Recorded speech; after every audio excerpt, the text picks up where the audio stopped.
welcome back. Welcome back to another podcast episode of Mommy Matters. I use this as my safe space to just vent, girlfriend to girlfriend, friend to friend, viewer to, filmer, and just share how I'm feeling as a 27-year-old mom, teacher, full time worker. Like, it's relatability here. So today's Saturday. I'm lying. It's actually Sunday. And I'm off of work for the summer, so I have just been home with my baby. As y'all know, I have multiple episodes now, so we have kind of been in this like flow of like retracking how I became a mom and how's it been as a mom. My last episode was about me giving birth and how my water broke in public and like how that went. But today I will be talking about my postpartum journey, and that journey is probably one of the most special times to me, and I feel like one of the most special times to women, period. It's very important. So I'm really excited about this episode because I have a lot to say. Okay? Hopefully the audio's good. It might be a lot of controversial parts in this episode just because I feel strongly about a lot of things that I'm saying when it comes to postpartum. So, if you saw my last episode, I was saying how my water broke at Bad Daddy's Burgers, and I made sure that I got my burger, and then we headed to the hospital to be checked in and to check me and everything. So, at this point, I've had my baby. I did the 2 hours of pushing, and it is officially time to go home. Or let's retrack. After freshly having the baby, I already had in place, okay, what I wanted when it came to visitors, when it came to my postpartum journey. Like, one thing about it, I'm a super preparer when there's something I'm excited about. So, of course, I was excited about being a mom. So, I had like this whole notes in my phone of what I expected and what I wanted when I had Miss Sarai. Okay. One thing I did know for certain was when it came to visitors, I was very, very strict about my visitors. And if anybody is going to sit here and tell you and empower you to say what you want, especially when it comes to your baby, it's going to be me, okay? Because that's something I don't play about. Like, it's very common for after you have your baby for people to try and tell you what you're gonna do or what you should do just because you're a first time mom. But I'm here to tell you that's not the case. Okay, you are in control of making your decisions along with God, Him above. But don't let any family or any friends, coworkers try and tell you what you're supposed to be doing when it comes to the baby's birth. You know, for example, you're supposed to have the whole family in there when you're giving birth. Incorrect. You don't have to unless you don't want to. I did not want to, and I did not. So that did cause a lot of controversy in my family. Like, we had an argument. It was very, very tough on me, but I did stand firm in my decision just because that's not what I wanted. And a lot of part of being a mom is making a lot of decisions, and it's going to be having people upset with you with some of the decisions. It's going to be having some people wanting to fight you, girl, about the decisions. But one thing about it, I stand firm when it comes to my baby and what I want for her and what we want for her as a family, me and my fiance. And we were on the same page. So my postpartum was the same thing. We had golden hour with Sarai, so we did not invite family to the hospital until we were ready, which I think they came probably like 3, 4, 5 hours after she was born.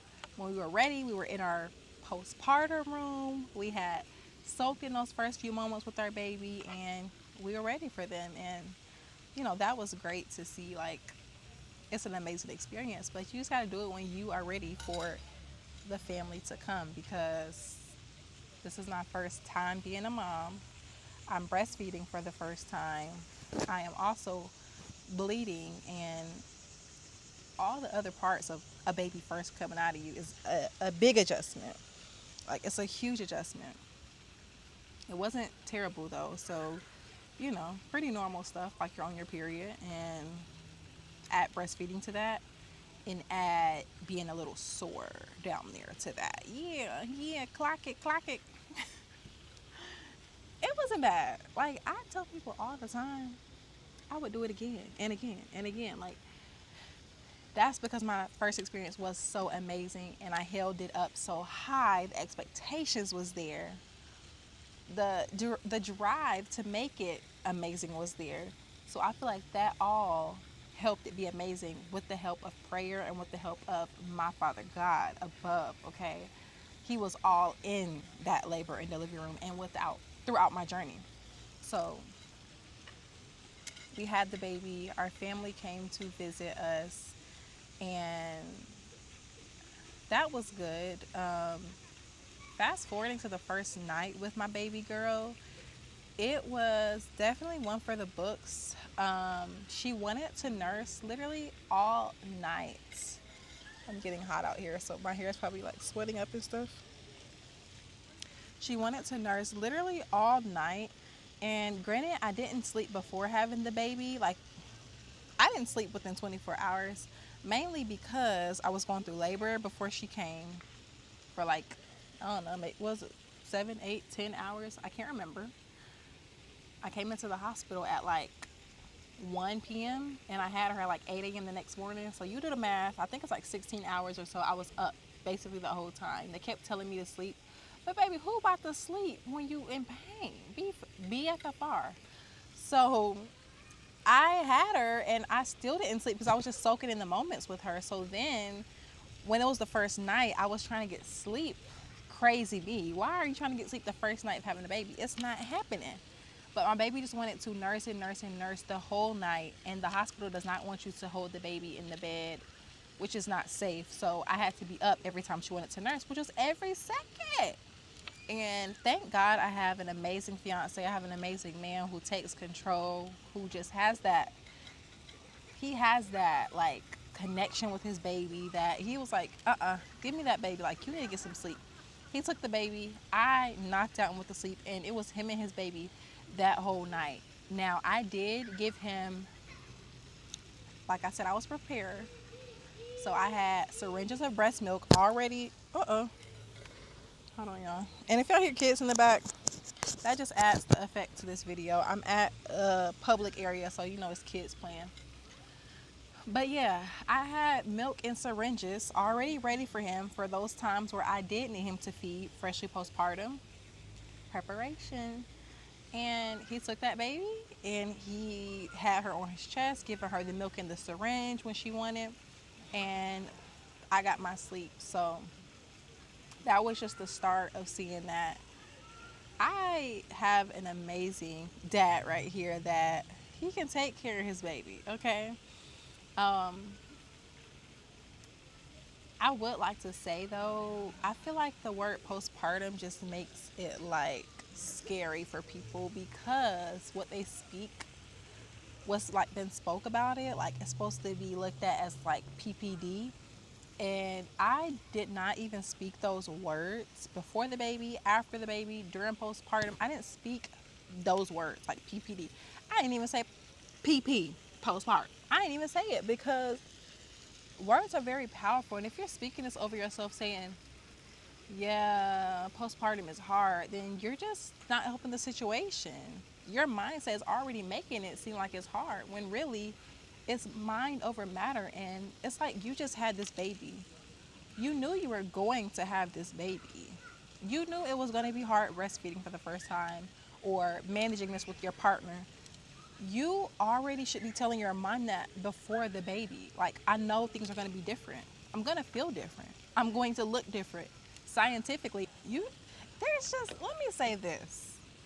It's like a lot of people be having babies and it's like they don't look up no type of research, no type of insight of why things is happening. They just complain about it when it happens and don't know the why. Like, why are you online complaining about your breast being hard when you know that's a symptom of breastfeeding? Like, why are you complaining, making it seem like it's the worst thing ever and it's the reason you're stopping breastfeeding? Do your research before and you will be more informed and prepared for the after. Be for real. Be for real. Do your research. If you're having a baby, it takes 10 minutes. 10 minutes a day to Google. TikTok honestly taught me everything. TikTok, the things you need to know. If you are breastfeeding, go and look up. No, no, no. Let me just say this. If you're breastfeeding, you need to take a breastfeeding class because breastfeeding is so vast and it's different for everybody that if you take a class, it can educate you on different factors of breastfeeding for a successful journey, for things that you don't want to run into when it comes to those hard breasts. Like there's things that you need to know. I took a breastfeeding class and I did a whole bunch of research. But the things I learned from that class, if I didn't know them, I probably would have experienced mastitis. I probably would have experienced a low milk supply. And I hear a lot of moms just saying like I stopped breastfeeding because my milk supply was low. There's other ways to get your milk supply back up. And I'm not being sarcastic, which probably I was in that instant when I just did. But it's because I feel passionate about it. Just don't give up easy and don't fall for my milk supply was low because you've heard another mom say that as their reason to give up. Don't use somebody else's reason to give up as yours. Try and educate yourself. Like I am on year 1.5 of breastfeeding my baby girl, and granted, is there times my milk supply is low? Heck yes, but I know what to do to bring it back up. Hydrate more. No wine.